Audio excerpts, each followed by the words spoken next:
Cher joins mourners as Ramblin Man Greg Allman is laid to rest in the same cemetery he used to write songs. Southern rocker Gregg Allman was laid to rest Saturday near his older brother Duane in the same cemetery where they used to write songs among the tombstones. Thousands of fans lined the streets of Macon, Georgia, to honor Allman, who was carried into Rose Hill Cemetery as a bagpiper played a somber tune.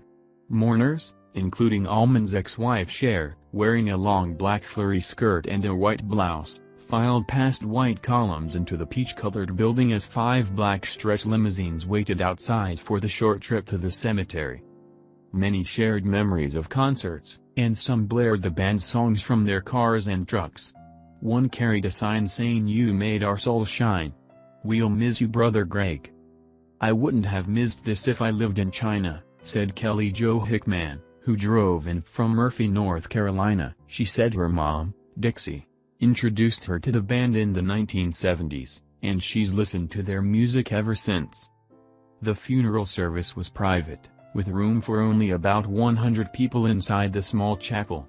Family and friends, including musicians who played in the Allman Brothers Band over the years, gathered on a hillside overlooking his grave, which is shaded by huge oak trees.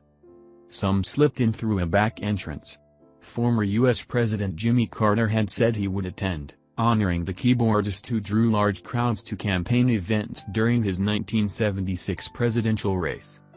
Allman, who blazed a trail for many Southern rock groups, died May 27 at the age of 69 at his home near Savannah, Georgia, said Michael Lehman, the rock star's manager.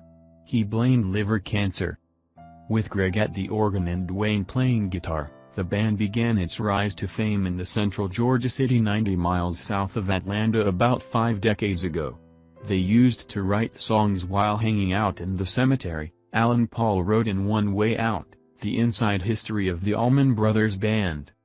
He's somebody who has been in my life first as an artist and later as a real person since I was about 8 years old, and so it's shocking to think of the world without him, said Paul, 50, who interviewed Allman many times for his book.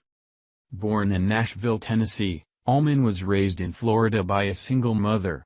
Allman idolized his older brother, Duane, eventually joining a series of bands with him. Together they formed the heart of the Allman Brothers Band before Duane died in a motorcycle crash in 1971, just as they were reaching stardom. In his 2012 memoir, My Cross to Bear, Allman said he finally felt brand new in the 1990s after years of overindulging in women, drugs and alcohol.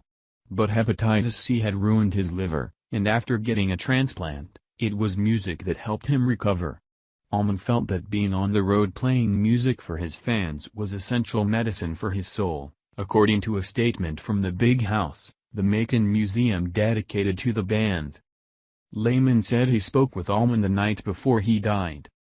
He said the last few days he was just, tired, Lehman said. The night before he passed away, Allman was able to listen to some of the tracks being produced for his final record, Southern Blood. Lehman said. The album is scheduled to be released in the fall. He was looking forward to sharing it with the world and that dream is going to be realized, Lehman said.